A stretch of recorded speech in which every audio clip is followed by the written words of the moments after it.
Fala, fala, fala, fala. Boa noite, boa noite, boa noite.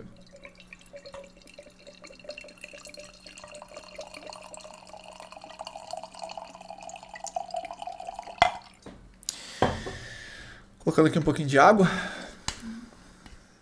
pra tomar, né? Ninguém é de ferro.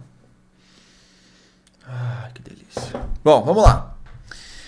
O vídeo de fechamento de hoje. Pessoal, olha só, seguinte, cara. Já falei isso aqui várias vezes. Se tu é meu seguidor, se você é meu aluno, cara, tu já sabe, o papo que eu dou é sempre o mesmo. Pra você ganhar dinheiro no mercado, quer fazer dinheiro com day trade, quer ganhar dinheiro com day trade, quer operar e ganhar dinheiro, irmão, tu tem que fazer operações inteligentes. Cara, eu adoro esse nome. Operações inteligentes é um nome muito bom. Por quê? Porque você tem duas escolhas. Eu já falei sobre isso nos meus stories várias vezes, né? Cadê meu relógio? Tá, porra. Já falei isso nos meus stories várias vezes, né? Nas minhas aulas também. Você tem duas operações. Operações burras e operações inteligentes. O que é uma operação inteligente, Felipe? Operação inteligente é aquela operação... Cara, que eu fiz assim... Parecia que meu braço ia dar uma volta. Operação inteligente, irmão, é aquela operação que tem um racional. Existe um racional por trás dela. Existe causa e efeito. Você consegue observar uma relação de causa e efeito se você replicar isso ao longo do tempo. Isso é uma operação inteligente. Então, o que é uma operação burra? Operação burra, cara, é aquela operação simplesmente emocional, né, bicho? Tu, por exemplo, tomou um stop. Pô, não tô confortável com esse microfone na frente da minha cara, aqui, ó. Pô, aqui seria ideal, né? Porque eu fico bem na frente do microfone. Mas aí vocês não vão enxergar essa belezinha que sou eu, né? Se eu colocar... Aqui, será que vocês me ouvem aqui? Eu acho que fica legal aqui, né? Acho que fica legal aqui. Porra, e se eu colocar... Ai, não vai mais pra cima, né? Ah, dane-se. Vai ficar aqui mesmo, Vou só diminuir um pouquinho o som. Beleza, então olha só. O que é uma operação inteligente? É uma operação que você consegue construir um racional por trás dela e ela faz sentido. Então, já vamos começar, pô, com o pé na porta aqui, porque é assim que eu gosto. Vamos lá, olha só. Índice futuro. Bom. O que a gente tem aqui, pessoal? Ó. Vamos começar pelo Ibov. Ibov faz mais sentido. Não vou começar pelo Ibov não, porque senão vocês vão ficar confusos, porque vocês não estão acompanhando a sala do clube, né? Quem não é meu aluno, obviamente, não está acompanhando a sala do clube, não vai entender nada do que eu vou falar aqui. Vou começar pelo índice futuro 60 minutos mesmo. Seguinte, vocês conseguem perceber que a gente está dentro de um canal de baixa, tá? Esse canal de baixa, na minha opinião, né? Na minha opinião não, né? Existem algumas evidências. Minha opinião não é só porque eu quero. Existe evidência, a gente tem que ficar de olho nas evidências, construir um racional por trás daquilo que a gente opera. Senão, irmão, tu vai estar operando de forma burra todo dia. E, porra, tu não quer ser um burro, né? Se você quiser ser um burro, cara, porra, vaza daqui que não é o teu lugar. Aqui é lugar de quem quer operar de forma inteligente. Então, olha o que acontece. Sempre que a gente está olhando para alguma coisa que já caiu muito, a gente nunca pode dizer que caiu muito. Para alguma coisa que subiu muito, a gente nunca pode dizer que subiu muito. Porque, porra, pode continuar subindo, pode continuar caindo. Então, você não tem a capacidade de prever o futuro, né? Já falei várias vezes que bolas, só temos duas, no caso dos homens, e nenhuma delas prevê o futuro. Pelo menos não que eu tenha, não que eu saiba, né? Talvez o Fantástico vá fazer uma matéria sobre isso, mas por enquanto, nenhuma prevê o futuro. Então, o que a gente precisa juntar? Irmão, evidência. Tem que ir atrás de evidência que te diga que essa tendência está no final. Uma das evidências é o quê? É o que a gente chama de overshooting. Nunca ouvi falar de overshooting, Felipe. Pra tu ver como tu não sabe nada, né? Não sabe nada. Fica aqui comigo que tu vai saber tudo e um pouquinho mais. Então, o que é o overshooting? É quando você tem um movimento, por exemplo, de baixa dentro de um canal e depois ele já ter caído pra cacete. Caiu. De repente, ele faz um rompimento da própria linha de canal, né? Isso aqui, ó, só para quem não tá entendendo ainda, isso aqui é uma linha de tendência. Isso aqui é linha de canal, tá? Cada um tem um nome. Linha de tendência é o que define a tendência, né? Ou seja, uma tendência de baixa, topos descendentes, né? Os fundos também são descendentes, mas a gente fica mais de olho nos topos, né? Porque eles voltam para fazer as correções numa linha de resistência, que é a linha de tendência de baixa. E se você criar um canal, né? Ou seja, se você conseguir traçar uma linha paralela a essa, ela é chamada de linha de canal, tá? Então, olhando para a linha de canal, quando a gente chama de overshooting, é quando essa tendência tá caindo, de repente ela escorrega um pouco mais e volta. É importante que ela volte, tá? Overshooting só acontece quando ela volta. Então, esse fenômeno aqui, conhecido como overshooting, ele é uma das evidências que a tendência tá no final. É como se fosse o que você já deve ter ouvido falar, né? O que a gente chama de exaustão. Tá? É como se fosse uma barra de exaustão. Tá? Então, olha o que acontece. E é natural que no overshooting ele volte mais ou menos na mesma força e na mesma proporção. Tá? Então, beleza. Quando a gente está olhando para o final de uma tendência, basicamente, né, a gente pode começar a perceber uma primeira perna de alta. Né? Isso aqui ficou bem evidente. Né? Se tornou evidente quando? Né? Quando a gente tinha fundos ascendentes. Tá? Ou seja, esse é um fundo, esse é um fundo, esse é um fundo, esse é um fundo. Fundos ascendentes, topos ascendentes também. Um topo, outro topo, outro topo, outro topo, outro topo. Aqui a gente teve um topo duplo, né, em reversão. Fizemos esse trade, inclusive, dentro do clube. Foi muito bom. Mas aqui a gente já consegue delimitar o quê? Um canal de alta. Rompeu a correção ABC, enfim, tá? Isso aqui, irmão, básico do básico. Não vou nem perder muito tempo aqui. Se você não sabe, cara, você precisa dar uma estudadinha. Se você quiser, me manda, deixa uma mensagem aqui embaixo. Eu vou ver aqui dentro dos meus superpoderes se eu consigo te ajudar de alguma forma, tá? Felipe, quero aprender isso aí. Caraca, não sei nada disso, irmão. Se mexe também, tá? Fala comigo, me alcança de alguma forma, manda mensagem, manda direct, manda um pix, manda um Bitcoin, né? Que aí a gente consegue trocar uma ideia, tá? Então é o seguinte, qual é a relação aqui? Bom, a gente poderia estar o quê? No final, tá? No final do movimento de baixa, né? A gente teve normalmente, tá? Para quem conhece aqui teoria de Down, né? Ondas de Elliott, a gente sabe que o preço tende a fazer 5 ondas de impulsão. Cadê, ó? 1, 2, 3, 4, 5. 5 movimentos, né, dentro de uma onda de impulsão. E na correção são 3. 1, 2 e 3, tá? Basicamente, isso aqui foi um pouquinho mais, mas dane-se, né? Um pouquinho mais longe, né? Mas basicamente, o que acontece? Você pega um Fibonacci daqui, né? Você vai ver que o preço vai corrigir mais ou menos dentro dessas linhas, né? 50% e 61,8, tá? Isso aqui básico do básico do básico do básico do básico do básico. Vamos apagar isso aqui. Então, o que a gente tem aqui? O preço corrigindo.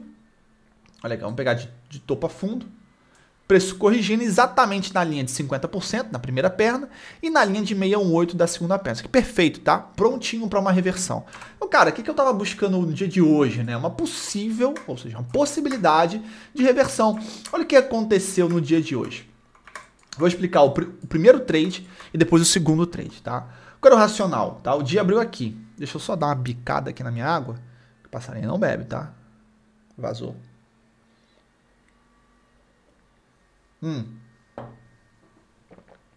Ah, delícia. Olha só. 5 minutos a gente tem uma leitura bem parecida. Ou seja, o movimento de alta, 1, 2, 3, 4, 5. A correção, 1, 2 e 3. Uma puxada de alta. Aonde que o dia abriu, tá? Hoje, tá? Dia 6 de abril. 6 de abril, onde o dia abriu? O dia abriu exatamente aqui, ó. 9 horas. Aqui. Nessa barrinha aqui, tá? Essa barrinha. Barrinha 1 do dia de hoje, tá? Então, o que a gente poderia ter já colocado no gráfico anteriormente? Você teria esta possibilidade aqui. O que seria isso aqui, tá? Para quem não tá entendendo muito bem, pessoal, underground do price action aqui, tá? O que seria isso aqui? Isso seria uma bandeira de baixa numa tendência de alta, tá? Ou numa possível reversão. Seria uma bandeira de baixa numa tendência de alta. Por que tendência de alta? Bom, porque a gente já vinha dessa tendência, né? Ah, Felipe, mas e essa recente aqui? Final de movimento, né? Para mim isso aqui já seria final de movimento, falha de rompimento desse último fundo. Tá, então aqui a gente já teria um movimento bem forte de alta, você vê que o preço escorrega bem e vai devolvendo em ondas, né? Então, o que você teria essa possibilidade, tá? Ou então, uma que eu acho até um pouco mais razoável, seria essa aqui, tá? Essa, lembre-se, tá? A gente, às 9 horas da manhã, a gente não tá vendo nada disso. Isso aqui ainda não aconteceu. Então, beleza. Vamos lá. Que possibilidades eu tava olhando aqui? Quais possibilidades, né? A gente tinha esses dois cenários, tá? E a gente tinha o preço já numa região lateral, tá? Aqui a gente já pode considerar o preço lateral, tá? Já pode considerar um preço lateral.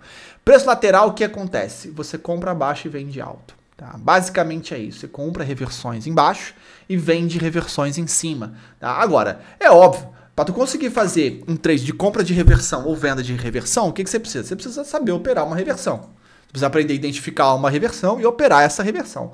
Então, bicho, é conhecimento, né? Você precisa estudar também, né? No meu curso de Price Action, eu ensino todos esses tipos de reversão. Então, olha que interessante que a gente tem aqui embaixo, tá? Existiam duas formas de você fazer esse trade de reversão, tá? Poderia começar na barra 7, que dava um stop um pouquinho grande, né? Acho que aqui era 290 pontos de stop. Não era 200, nem era um stop tão grande assim. Você poderia fazer na barra 7. A barra 7 já era um trade de reversão buscando a máxima, tá? Então você teria aqui um trade 2 para 1. Você buscaria exatamente essa região de máxima, né? 220 pontos de stop para 446. Vocês estão conseguindo enxergar isso aqui? Acho que estão, né? Deixa eu ver se eu consigo... Vamos lá. Eu acho que não tem como trocar o tamanho da fonte aqui, não tem? Calma aí, deixa eu ver aqui. Linha de stop, aparência. Porra, irmão, não tem como trocar não tem como trocar os númerozinhos aqui do... Quantidade, o tamanho do seu stop, tamanho do seu alvo, tamanho da sua parcial, né? Na verdade, é alvo 1 para 1 e 2 para 1, tá? Então não tem como trocar a fonte, o tamanho da fonte. Dane-se, você consegue enxergar, eu acho. Se não conseguir, eu tô te falando. 220 pontos de stop, 446 pontos de gain. Então, o que acontece? Esse seria o seu primeiro trade. Você poderia fazer este trade. Felipe, por que você não fez? Eu não senti segurança aqui, tá? Eu não senti segurança. Cara, você tem que clicar? Tem que, né? Aqui eu deveria clicar. E você tinha algumas evidências também que colocariam, como é que eu posso dizer, que me ajudariam a fazer essa compra de forma totalmente tranquila, né? Uma puxada para baixo, duas, aqui seria o final da terceira, né? Ou seja, a gente teria aqui uma wedge. Então, ainda tinha mais isso. Mas eu preferi fazer um trade diferente, que é o quê? O trade dessa falha de reversão, tá? Que falha de reversão é essa, Felipe? Vou dar zoom para vocês entenderem. E eu vou fazer o seguinte, que eu acho que vocês estão com muita... Vou tirar essa marca d'água, pronto, para vocês conseguirem enxergar. Vocês entendem o conceito de barra interna e barra externa, né? Barra interna é uma lateralidade, barra externa é uma lateralidade. É assim que você deve interpretar, tá? O que acontece aqui? A gente tem, olha que interessante, uma barra interna na 9. Inside bar, né? Inside, para quem gosta, inside bar. Por quê? Porque ela está dentro da barra 8. Então, a gente tem uma barra interna na 9. E aí, a gente tem uma barra externa na 10. O que é uma barra externa? É uma barra que está por fora da 9. Olha aqui, ó. Ela está por fora da 9. Tá. E a gente tem uma barra interna na 11, tá? Clássico de... Caramba. Clássico de reversão. Então, o que você faz aqui? Você vende a mínima da 11. Mas você só vende a mínima ou compra a máxima da 11. Você só vende a mínima da 11 se você estiver no topo. Se você estiver no fundo ou se você estiver baixo numa lateralização, você compra. Então a minha ordem de compra estava acima da 11 ou esperando romper a 11 para baixo e falhando essa reversão. Então o que aconteceu aqui? O preço rompeu a 11 para baixo. Falhou essa reversão, ou seja, a barra vai até aqui embaixo, ó, a barra vem até aqui embaixo, falha, devolve, e aí eu já movo a minha entrada para a máxima dela, tá? Movi a minha entrada para a máxima dela, fiz o trade, 2 para 1, saída foi lá em cima, arrisquei 175 pontos, busquei 350. Esse foi o primeiro trade do dia. Ah, Felipe, mas dava para ter ido mais. Pessoal, a gente tem que assumir que a gente está olhando até aqui, tá? Bom, aqui. Você não tá olhando o que vai acontecer depois. Você não sabe se vai mais, se não vai mais. Você não tem ideia. Você não tem bola de cristal. Eu saí lá em cima. Olha, e depois deu, claro, né? Deu uma pernona pra cima, né? Uma barra enorme. Eu deixei mais quase 400 pontos de bobeira. Acontece. Acontece. Não vou dizer aqui que você vai conseguir prever, né? Você teria que sair aqui mesmo, né? Topo de canal, etc. Enfim. E aqui rompeu. Na hora que rompeu, eu estava preparado para entrar o quê? Numa H1, numa H2. Só que o preço começou a escorregar muito, com muita força para baixo. Então, cara, isso é um sinal muito claro de que voltamos para a lateralidade. Voltamos para a lateralidade. Né? Ou seja, você pode até apagar isso aqui, ó. Pode até apagar isso aqui e encarar isso tudo como uma lateralidade. Olha aqui, ó. Encarar isso aqui tudo como uma lateralidade. Tá? Isso aqui é uma região de controle. Quando o preço escorregar para baixo, você compra. Escorregar para cima, você vende. Tá? Agora, por que eu opto mais por comprar do que vender esta lateralidade? Porque essa lateralidade, ela está inserida nesse contexto aqui. Um contexto onde eu estou entendendo que isso é um final de perna de baixa. Que a gente está revertendo para cima. Então eu não vou arriscar a venda por mais que a gente esteja numa lateralidade. Ao invés de vender aqui em cima, ó, ao invés de tentar essas vendas aqui em cima, eu vou optar por, olha, não vou vender aqui em cima, vou esperar ele voltar para baixo para comprar. E aí eu uso esse topo como uma forma de saída. Mas não vou vender aqui em cima, porra. Não vou. O mercado está revertendo para cima, por que eu vou vender? Por que eu vou estar contra? Ah, mas é uma lateralidade. É, mas ela está inserida dentro de contexto de reversão para cima. Por que eu vou ficar vendendo? Porra, não faz sentido. Então, o segundo trade foi o quê? Mais uma vez. Olha lá, vamos lá. Vou explicar de novo, porque esse trade parece muito com o primeiro. Tá? Vamos lá. Barra interna. Olha aqui mais uma vez. Barra interna, 22. Ela é interna por quê? Porque ela é interna da 21. Correto? Racional igual. Barra externa e barra interna. Sempre que você tiver barra interna, barra externa, isso é uma configuração de reversão. Você pode colocar a sua entrada no topo da barra, tá? Colocou a entrada no topo da barra, risco 2. Ai, meu Deus, deixa eu apagar aqui. Risco 2 para 1. Olha aqui que maravilha. Pay, lá em cima. Risco de 150 pontos e 300 pontos no bolso. Então, cara, aqui eu já tinha fechado o dia com 650 pontos. Mais nada o que fazer, fechei a plataforma e já era. Teve mais trade? Teve sim, teve esse trade aqui. Você não conseguiria entrar na barra 4.2, tá? Você teria que ter entrado na 4.3. E ficaria um stop muito grande. Acho que não deu nem para pegar 1 para 1, né? Geralmente quando o stop é muito grande assim, você busca 1 para 1. Chegou a pegar no fim do dia só, né? Aí não teria como você sair. Mas enfim, dentro do que a gente viu aqui, 2 trades, cara, inteligentes. Inteligentes. Por que inteligente? Porque essa configuração de barra interna, barra interna, ela existe dentro do price action, existe uma denominação para isso, chama IOI. IOI. Inside bar, outside bar, inside bar. Barra interna, barra interna. Isso é uma configuração, isso é um padrão de reversão. IOI. Então, por que eu falo que para você ganhar dinheiro consistentemente, você tem que operar de forma inteligente? Porque, brother, é isso. Você tem que saber que o que você está fazendo é a parada certa, irmão. O segredinho, deixa eu contar um segredo aqui. Vou até apagar um pouquinho a luz aqui, ó, para ficar só eu e você aqui. O segredo de você ganhar dinheiro de forma consistente no mercado é você ter certeza que você está operando da forma certa. Não deixa ninguém saber disso. Guarda esse segredo das 7 chaves. Isso aqui é o suco da uva. Você vai aceitar estopar, você vai aceitar perder dinheiro. Por quê? Porque você sabe que você está fazendo a parada certa. Tu sabe que tu está entrando em trade inteligente. Tu sabe que tu está fazendo operações inteligentes. Então foda-se se você vai perder dinheiro. Isso faz parte do mercado. Beleza?